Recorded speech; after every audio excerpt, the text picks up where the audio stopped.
Bismillahirrahmanirrahim. Assalamualaikum warahmatullahi wabarakatuh. Melanjutkan tatap muka kita sebelumnya. Kali ini kita akan membahas tentang sistem otot atau muscular system, kemudian sistem respirasi dan sistem sirkulasi pada ternak unggas. Terkait dengan sistem otot, 40-50%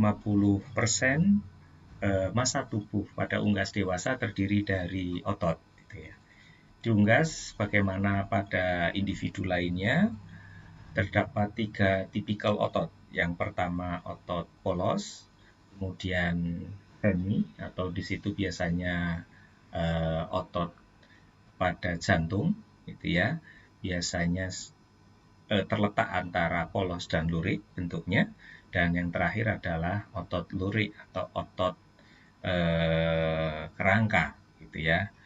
Nah, yang dari ketiga otot tersebut itu memiliki karakteristik kontrol pergerakan yang berbeda-beda. Sebagaimana kita ketahui pada otot polos itu tidak ada voluntary control, artinya bergerak tanpa mekanisme kontrol otak, gitu ya. Nah, sebaliknya pada otot kerangka itu pergerakannya bisa dikontrol oleh otak, gitu. Sementara otot pada bagian jantung, meskipun karakteristiknya ada kesamaan, tidak sepenuhnya sama ya dengan otot kerangka, itu tapi memiliki karakteristik self-regulating. Mari kita masuk satu persatu. Di dalam tubuh unggas, kalau kita berbicara pada otot kerangka, ini merupakan komponen otot utama.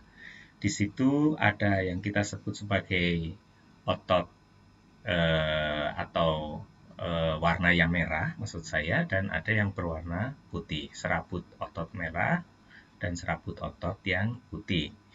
Masing-masing memiliki karakteristik fisik dan fungsi yang berbeda.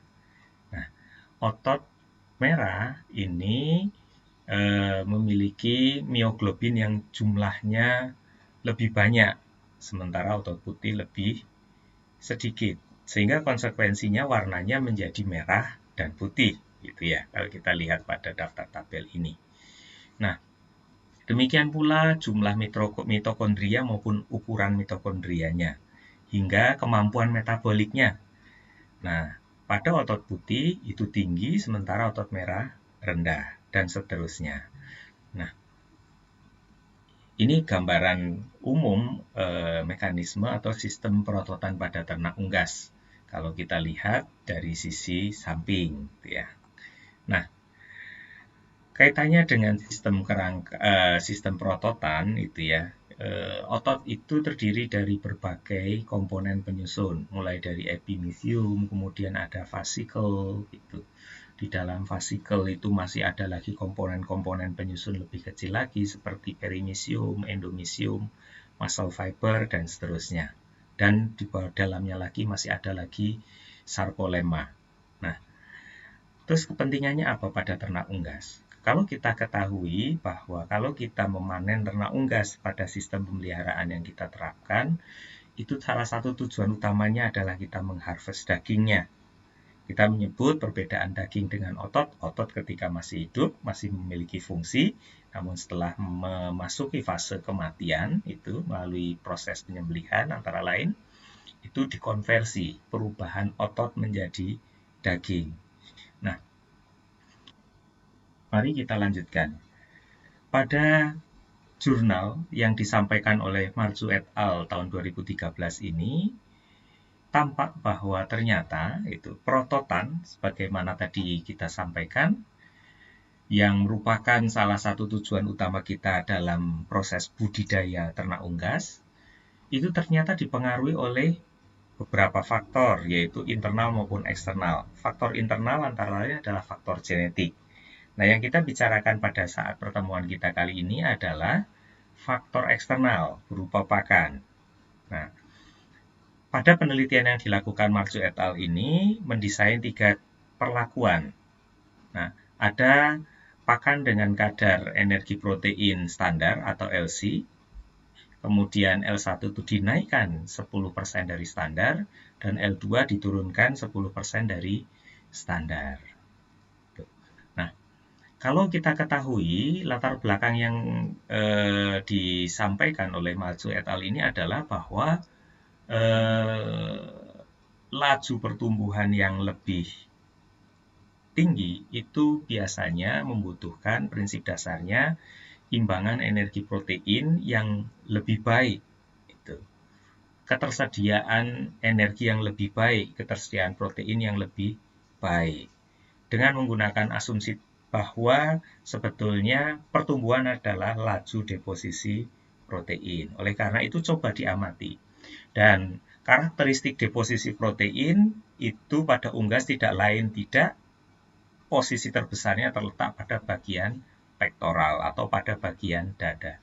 Oleh karena itu, kualitas maupun ukuran pada bagian dada itu memegang peranan yang sangat penting pada perseptual customer atau konsumen, preferensi konsumen terhadap daging unggas. Oleh karena itu, Marzu ini mencoba mengamati potensi dari perubahan energi protein di dalam pakan terhadap prototan baik volume maupun kualitas kimiawi pada daging bagian dada. Pectoralis muscle memiliki atau otot pada bagian dada memiliki otot tipikal otot putih yang memiliki kadar glikogen lebih tinggi sehingga konsekuensinya memiliki glikolitik potensial yang lebih tinggi pula. Oleh karena itu, yang namanya ketika glikolitik potensial itu terjadi secara eksesif atau menjadi lebih banyak, maka akan berdampak pada perubahan pH dan lebih rentan terhadap terjadinya PSE. Artinya, perubahan kualitas fisik maupun kimiawi yang terjadi pada bagian dada itu akan lebih mudah untuk dijadikan indikator dari proses faktor-faktor eksternal yang dalam hal ini adalah rekayasa pakan. Nah, demikian pula ayam dengan karakteristik pertumbuhan yang lebih ekstrim seperti broiler itu biasanya memiliki porsi perkembangan pectoralis muscle yang lebih besar pula. Oleh karena itu, pengamatan karakteristik respon pakan ini akan lebih mudah dilaksanakan pada ayam broiler. Ya. Nah, kalau kita lihat peningkatan energi protein 10% ini itu ternyata mempengaruhi perubahan pH pada otot pectoralis muscle. Setelah ini kalau kita lihat ini adalah setengah jam pasca kematian, di mana pH tertinggi ini berada pada 10% ini, gitu ya. Nah, yang paling rendah berada pada pakan yang memiliki kadar protein dan energi 10% lebih rendah. Pola ini bertahan terus hingga 24 jam pasca kematian. Ya. Nah, artinya kualitas terbaik tetap diperoleh berdasarkan kondisi berupa peningkatan kadar protein dan energi 10% di atas standar secara konsisten kaitannya dengan aspek pH. Nah, mari kita lihat cross-section area dan ketebalan myocyte dari superficial dari permukaan pectoralis muscle ini juga secara signifikan dipengaruhi. Semakin tinggi input energi dan protein ternyata menjadi lebih besar ukurannya, ketebalannya. Ya. Nah, namun komposisi kimiawinya kalau kita lihat ini tidak selalu konsisten dengan itu. Tapi juga bisa tetap kita lihat polanya bahwa karakteristik protein yang higroskopis ini berkaitan dengan tidak selalu berkaitan dengan tingginya kadar air ternyata. Kan gitu. Bisa jadi perlemakan yang lebih tinggi karena diberikan pakan dengan protein lebih rendah inilah yang mengakibatkan kadar airnya yang jadi lebih tinggi gitu. Nah, jadi artinya kesimpulan yang bisa kita ambil dari hasil riset ini bahwa faktor di luar faktor genetik itu memiliki kontribusi terhadap perubahan kualitas fisik maupun kimia daging unggas. Oleh karena itu, penting bagi kita untuk bisa menerapkan, untuk bisa menjawab. Nah, kalau kembali lagi pada kepentingan pengenalan karakteristik dasar dalam budidaya, maka setidaknya dari slide yang Pak Tesar sampaikan ini, kita bisa mengetahui, kita harus mengenali tipikal laju pertumbuhannya seperti apa, maka kita bisa mendesain kualitas daging yang seperti apa yang kita mau. Kalau kita mau bermain dari aspek genetik, laju tumbuh tinggi pasti harus direspon dengan kualitas pakan lebih tinggi, maka kualitas gitu ya. Endingnya diharapkan kualitas dagingnya menjadi lebih baik. Demikian pula pada sumber genetis yang relatif sama, ketika dia memiliki potensi pertumbuhan yang tinggi, dijawab dengan protein energi yang lebih tepat akan menghasilkan kualitas yang lebih baik. Hanya kembali lagi dalam skala budidaya, apakah gitu ya perbaikan komposisi kimiawi, komposisi fisik, volume dan sebagainya ini identik atau sudah cukup sebanding dengan nilai pertambahan nilai dari input pakan yang diberikan. Artinya begini, kalau misalnya ada peningkatan 10% dari misalnya pakan berkadar protein standar, misalnya untuk fase grower finisher di angka 19-21% misalnya, berarti atau 20% misalnya, artinya berarti kalau 10% ditingkatkan proteinnya berarti ada 2 digit peningkatan. Nah, itu equal kalau misalnya dengan harga sekitar 1-2 tahun yang lalu berarti equal dengan peningkatan harga per kilogram pakan Rp600. Gitu. Peningkatan harga Rp600 berbeda ini disparitasnya apakah sudah dilihat oleh konsumen kita sebagai sesuatu yang layak atau pantas harganya untuk mencapai kualitas daging yang lebih baik. Atau kalau secara umum persepsinya hanya dihitung customer kita itu, konsumen kita itu tidak banyak memperdulikan kualitas daging, ya artinya tidak perlu ditingkatkan pada kadar nutrien yang lebih padat karena konsekuensinya berarti harga pakan yang lebih tinggi gitu ya. Nah, jadi di dalam sebuah budidaya kita intinya kembali lagi perlu mengenali karakteristik dari hewan atau ternak komoditas unggas yang sedang kita pelihara. Nah, ini ada lagi gambaran bahwa bobot tubuh atau bobot badan body weight, kemudian laju pertumbuhan dan perlemakan ini berpengaruh dengan karakteristik kualitatif daging ayam broiler. Kalau kita melihat gambar A itu normal, gambar B itu moderat, ada stripping, kalau kita lihat ada garis putih ini, itu memberikan nilai negatif terhadap kualitas daging broiler. Dan severe atau parah, ini strippingnya semakin besar. Nah, terus relevansinya apa? Ternyata begini, semakin besar ukuran panen atau semakin tua itu lebih besar potensi terbentuknya white stripping. Demikian pula, semakin cepatnya laju pertumbuhan akan berdampak pada semakin cepatnya pula terbentuknya white stripping. Demikian pula perlemakan yang terbentuk pada bagian tengah ini. Ya. Nah, kalau kita lihat dari tulisan kutapan ini, yang namanya tingkat terbentuknya white stripping yang ekstrim, itu berasosiasi dengan peningkatan kadar lemak. Nah, di dalam broiler, di dalam dada itu, ketika diberikan pakan dengan formulasi yang sama, ayam-ayam broiler yang memiliki laju pertumbuhan lebih cepat memiliki perlemakan yang lebih tinggi dan potensi terbentuknya white stripping yang lebih tinggi pula. Sehingga kita perlu menemukan titik optimal kapan pada waktu yang tepat mana di mana diperlukan sudah mulai diselenggarakan pemotongannya. Nah, itu salah satu contoh saja. Ini gambaran tadi, penjelasan tadi bahwa ternyata misalnya pada severe itu identik dengan protein yang lebih rendah dan kadar lemak yang lebih tinggi, gitu ya. Nah, terus apa yang akan kalian lakukan? Kembali ke ranah kebutuhan manajemen, maka misalnya perlu ada seleksi dari sama-sama yang pertumbuhannya sama saja, yang mungkin ayamnya sama, ayam-ayam yang tumbuh lebih cepat kapan harus dipanen misalnya.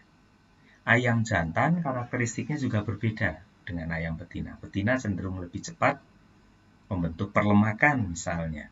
Sementara yang jantan laju pertumbuhannya juga lebih cepat. Artinya bisa jadi itu ya proses pemanenannya pada usia atau umur yang berbeda.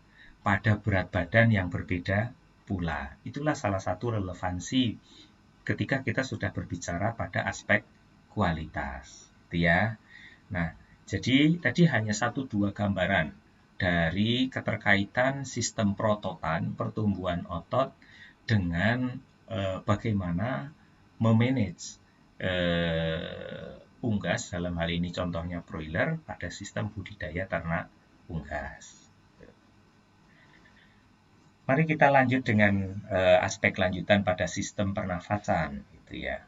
Sistem pernafasan pada ternak unggas secara prinsip terdiri dari 3 komponen. Yang pertama, air sac ataupun di udara, kemudian ada pneumatic bone yang sudah sempat kita singgung pada tatap muka sebelumnya ketika membicarakan tentang pneumatic bone, dan kemudian paru-paru.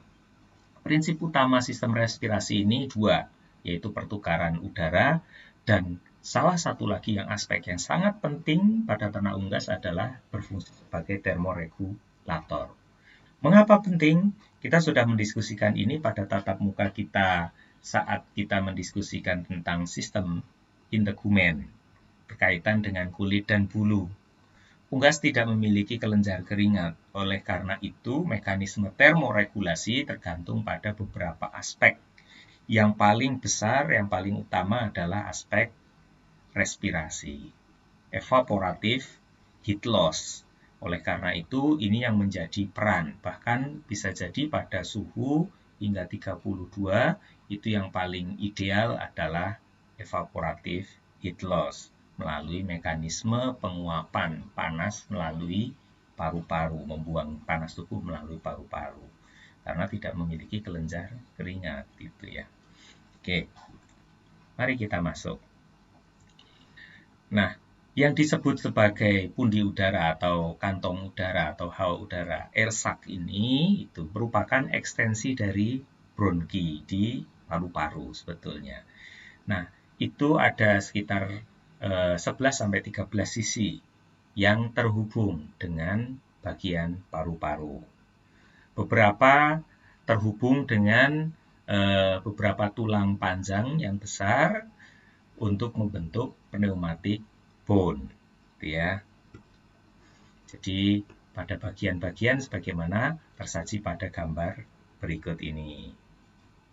Nah, peran air sac yaitu memiliki unidirectional flow, jadi satu arah udara melalui paru-paru.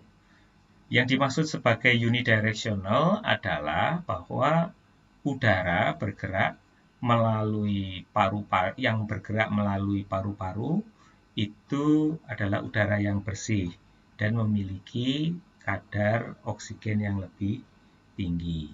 Sebaliknya, aliran udara bidirectional pada mamalia ini bisa jadi udara bersih dan udara kotor itu melalui satu saluran yang sama pada paru-paru, sehingga berbeda sistemnya dengan unggas. Sebagai hasilnya, udara yang datang atau memasuki pada paru-paru mamalia itu biasanya bercampur dengan udara yang memiliki kadar atau tingkat kebersihan yang lebih rendah. Sehingga campuran ini secara otomatis menghasilkan memiliki kadar oksigen yang lebih rendah. Nah, Oleh karena itu, paru-paru pada unggas ini secara umum memiliki kadar oksigen yang lebih tinggi, yang lebih siap untuk didifusi ke dalam darah. Itu perbedaannya. Kita bisa melihat pada diagram pada sistem apa namanya gambar-gambar berikut, kita bisa melihat bahwa kalau pada manusia ini melalui bidirection ini tadi, tapi pada unggas tidak. Dari lubang hidung masuk ya ke pundi udara, terus kemudian ke paru-paru. Artinya yang masuk ke paru-paru itu purely, kemudian mekanisme keluarnya, nah itu berbeda ya.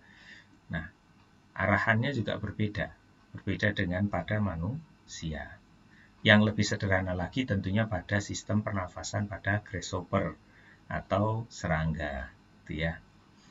Semuanya masih betul-betul tercampur. Nah, ini ada bagian pneumatic bone yang menjadi komponen-komponen tampungan tambahan udara yang bersih. Kalau kita lihat pada fase terbang, unggas itu meskipun di atas juga tersedia udara yang banyak, laju terbang yang cukup kencang tidak memungkinkan unggas selalu bisa menghirup udara secara bebas. Di samping semakin tinggi ketinggian, kadar oksigennya menjadi lebih rendah. Oleh karena itu, unggas memiliki atau membutuhkan kondisi-kondisi kelengkapan tambahan, sehingga dia menjadi lebih tahan terhadap potensi hipoksia atau kekurangan oksigen. Ini adalah beberapa fungsi dari pneumatic bone. Yang pertama, antara lain, kalau kepentingannya terbang, dia berarti butuh menjadi lebih ringan. Dengan rongga yang kosong itu membuat dia menjadi lebih ringan. Kemudian yang penting lagi adalah menyediakan aliran udara secara langsung melalui tubuh mereka, membantu secara kontinu gitu ya. Kemudian menggunakan pathway atau jalur khusus antara paru-paru dengan air sac itu membuat unggas atau burung secara umum dapat tetap mendapatkan oksigen yang segar yang tersirkulasi melalui tubuh mereka meskipun sedang terjadi proses hembusan nafas. Artinya masa pausnya itu menjadi lebih pendek dibanding pada mamalia atau jenis hewan yang lain. Kemudian deoxygenated blood, darah yang mengandung oksigen pada air sac itu bisa kembali ke paru-paru dan dikeluarkan bersama dengan hembusan pada hembusan berikutnya. Jadi perannya cukup besar. Ini adalah gambaran mekanisme inhalasi dan ekshalasi aliran udara pada saat udara bersih pada saat terjadi proses menghirup dan menghembuskan udara pada unggas. Ini gambaran paru-paru. Prinsip standarnya adalah difusi. Jadi perbedaan tekanan pada darah maupun paru-paru kaitannya dengan misalnya kadar oksigen, CO2 itu akan mengakibatkan terjadinya difusi dan pertukaran gas. Nah, ada beberapa hal permasalahan fisiologis. Kalau kita berdiskusi tentang masalah sistem respirasi, maka kita tidak bisa meninggalkan aspek yang disebut sebagai asites. Asites adalah sindrom yang terjadi pada biasanya banyak faktor. Artinya bisa jadi karena ayam atau burung itu tumbuh cepat sehingga membutuhkan demand atau suplai oksigen yang besar, tapi kemampuan uptake-nya menjadi tidak bisa mengimbangi pada misalnya unggas-unggas dengan pertumbuhan yang cepat atau pada kondisi hipoksia pada dataran tinggi atau tingkat kesulitan yang ekstrim lagi pada saat ada stres panas gitu karena membutuhkan metabolisme membuang panas yang membutuhkan oksigen yang lebih tinggi. Nah, kondisi-kondisi tersebut mengakibatkan tingginya tekanan pada bagian pulmonary sistemnya. Nah, sehingga sering terjadi kegagalan right ventricle failure atau bagian ventricle sebelah kanan. Kalau sudah terjadi kegagalan, ada valvular insufficiency, maka berakhir pada peningkatan tekanan. Nah, akhirnya terbentuklah eksudat pada paru-paru, perikardium, dan liver yang bentuknya biasanya cairan kuning gitu. Artinya ada kerusakan darah sumbernya yang paling utama. Nah, perubahan-perubahan kondisi ini merupakan permasalahan metabolisme yang biasa terjadi pada terutama yang sekarang banyak dihadapi ayam-ayam dengan laju pertumbuhan yang luar biasa. Artinya seperti broiler. Sebagaimana kita ketahui, broiler sekarang itu lebih cepat 60% masa panennya dibanding mungkin 40 tahun yang lalu, 20-40 tahun yang lalu. Nah, sementara ukuran jantung, internal organnya, paru-paru, dan sebagainya itu relatif tetap. Sehingga ukuran yang relatif kecil dibanding tubuhnya itu ya, artinya begini contohnya. Perkembangan maksimal internal organ itu kan terjadi pada fase awal, fase muda. Paling tidak misalnya 2 minggu pertama. Sementara muscle-nya masih tumbuh terus. Sehingga akan ada perubahan, perbedaan rasio. Dia harus bekerja lebih keras. Artinya normal saja hati, jantung, paru-paru pada ayam, internal organ ini sudah bekerja maksimal. Sehingga sedikit stresor berupa panas, berupa hipoksia, kekurangan oksigen, misalnya banyak terjadi pada kandang dengan amonia tinggi misalnya, itu akan banyak memicu terjadinya asites. Itu. Nah, oleh karena itu ini sering terjadi bukan penyakit, tetapi kegagalan mekanisme interaksi antara intake O2, kebutuhan dengan suplai atau yang bisa diambil oleh ayam broiler. Dan ini bisa berpengaruh hingga 25% performa ayam broiler. Jadi cukup signifikan ya. Ini ada contoh bahwa ternyata kalau normal kan pada angka 20%. Semakin rendah kadar oksigen di dalam sebuah kandang itu berpengaruh terhadap capaian pertambahan bobot badan.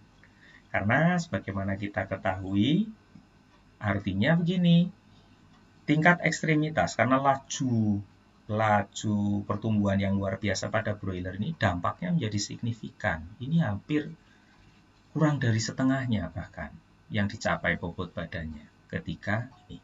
Jadi kalau kita mengibaratkan mesin itu bisa berlaju dengan kencang, ada bahan bakarnya, itu pakan. Tapi mekanisme burningnya itu membutuhkan api. Pengapian dari mana? Pengapian muncul dari potensi genetiknya, mesinnya, ayamnya. Nah, untuk bisa menyala membutuhkan oksigen.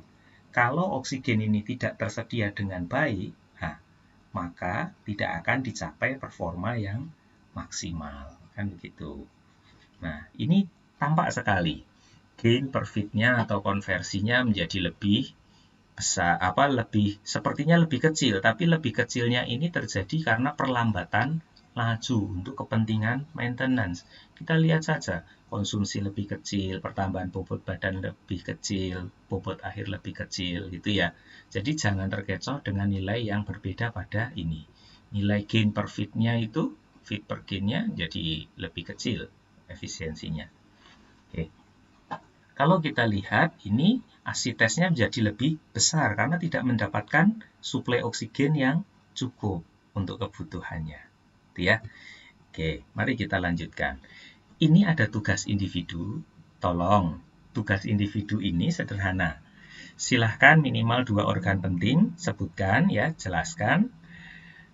Sistem integumen, mengingat pada tatap muka sebelumnya, dan respirasi. Jelaskan masing-masing buah fungsinya. Kemudian jelaskan dan berikan contoh cara untuk memaksimalkan performa unggas berdasarkan karakteristik anatomi sistem integumen, kerangka, muskular, ataupun respirasi yang sudah kita bahas pada saat sore hari ini. Silahkan kemudian dikirimkan pada folder yang sudah kita sediakan atau kami sediakan pada MS Teams. Nanti silahkan di-upload di sana sebagai tugas individu, maksimal dikumpulkan minggu depan pada jam 10 pagi. Itu ya, tugasnya sederhana. Kemudian kita mulai mencoba memasuki sistem sirkulasi pada ternak unggas. Ada 6 fungsi utama. Tadi terkait dengan sistem respirasi ada exchange, pertukaran oksigen dan karbon dioksida. Kemudian ada transport nutrien dan distribusinya, transport panas dan distribusinya, siklus hormonal, mengantarkan perubahan siklus hormonal, mengeliminasi produk, limbahnya, sisa-sisa metabolisme, dan berperan sebagai sistem pertahanan tubuh. Ya. Plasma ini memegang 3 peran di atas, termasuk beberapa komponen hormonal 1-4. Ya. Kemudian ada bagian komponen trombosit, dia berperan dalam clotting atau penggumpalan darah ketika ada permasalahan, luka, dan sebagainya. Nah, itu ada eritrosit untuk metabolisme, seperti O2, CO2 juga berperan pada komponen di situ. Kemudian, sistem pertahanan itu ada 4 komponen utama, limfosit, heterofil, monosit, dan eosinofil yang biasa kita identifikasi sebagai sel darah putih pada ternak unggas. Oke, ini trombosit ketika dia mulai membentuk jaring-jaring lanjutan untuk segera misalnya ketika ada luka gitu ya. Nah, ini salah satu peran dari regulasi di dalam darah. Kita melihat ini penguin. Kemudian pada bagian ini ada gentopinguin dengan massa 6,6 kg selama 1 hari di laut, dan yang penguin B itu berat badan 11,7 gitu ya. Kita melihat daya selamnya ini ternyata berbeda, kedalamannya berbeda. Jadi king penguin itu memiliki massa jangkauan selam yang lebih dalam, gitu ya. Nah, ini kita melihat betapa mereka memiliki stabilitas abdominal temperatur. Bagaimana memiliki stabilitas abdominal temperatur ini? Ya antara lain melalui mekanisme termoregulasi yang menjadi komponen peran penting dari darah di samping aspek ketebalan regulasi dari sistem integumennya, bulu yang lebih rapat, perlemakan yang lebih besar, body size yang lebih besar. Jadi body size lebih besar itu dia perbandingannya 2:3, artinya luas permukaan dibanding komponen volume tubuh, sehingga dia lebih bisa mempertahankan panas tubuh secara lebih baik untuk daerah dingin, tapi daerah panas menjadi lebih rentan kepanasan gitu ya.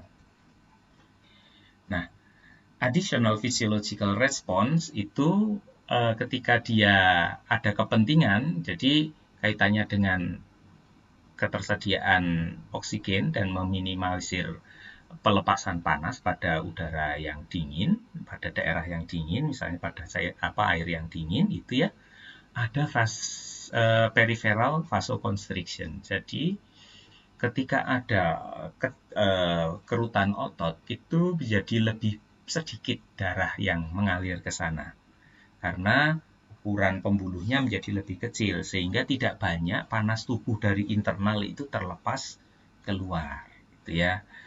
Nah, artinya demikian juga ketika menyelam lebih dalam gitu ya,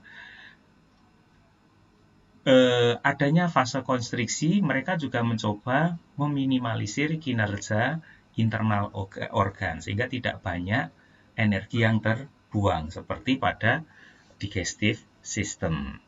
Jadi banyak yang upaya diminimalisir melalui sistem-sistem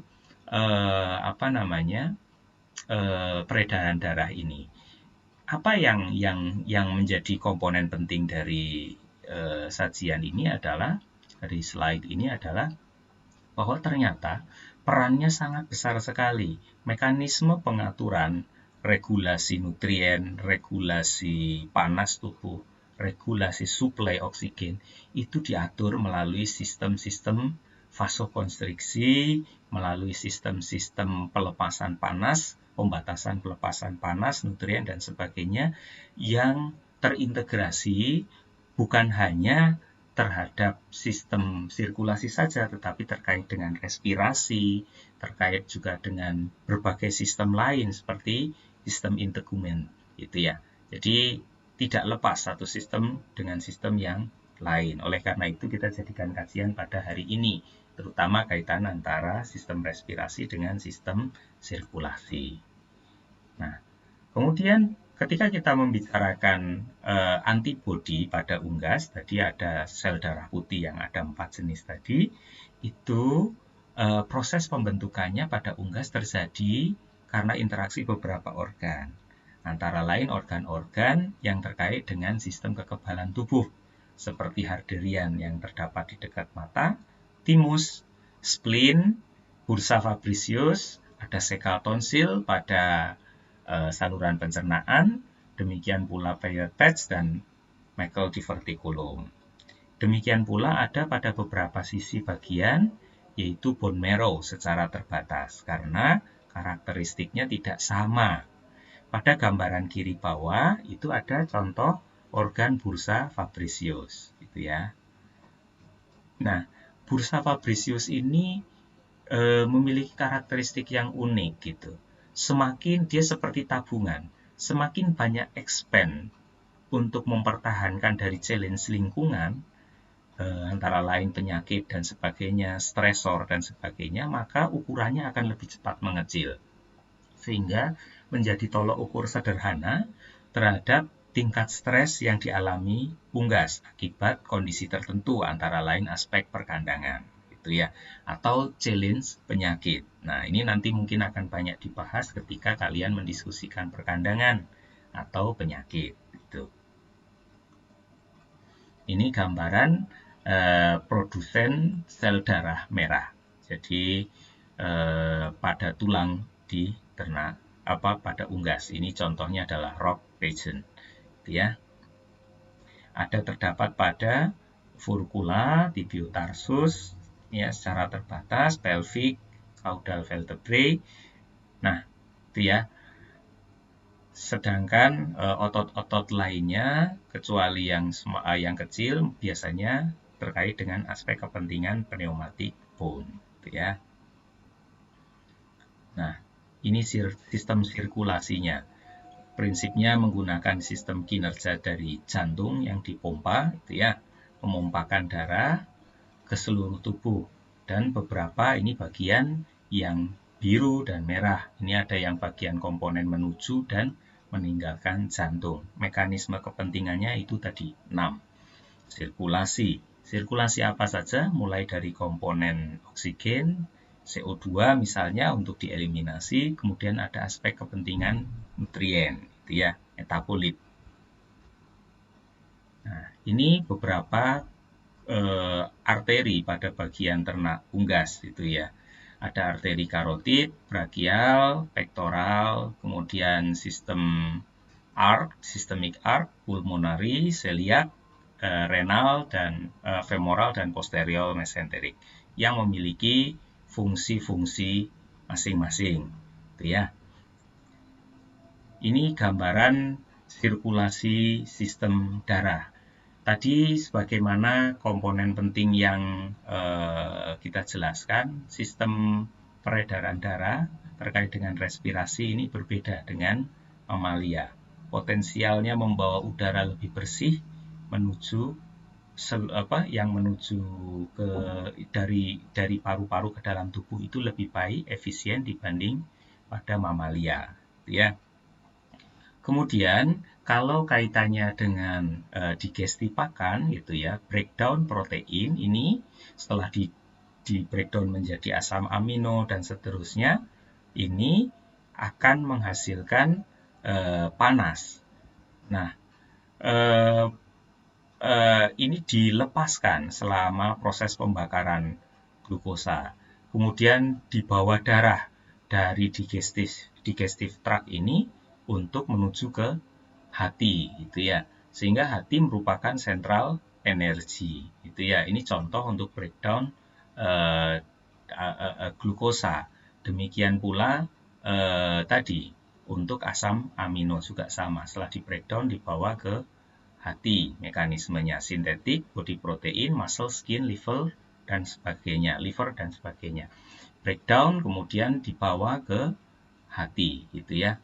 Nah, hati dan seterusnya kemudian didistribusikan. Reserve-nya ada di hati, gitu ya. Rasio heterofil limfosit itu biasanya disimpulkan menjadi 3 status, 0,2, 0,5, dan 0,8. Yang biasanya titik optimalnya berarti pada 0,5. 0,2 berarti rendah, sementara 0,8 menjadi lebih tinggi. Artinya terlalu ekstrim. Kondisi di luar 0,5 adalah kondisi yang tidak ideal, gitu ya.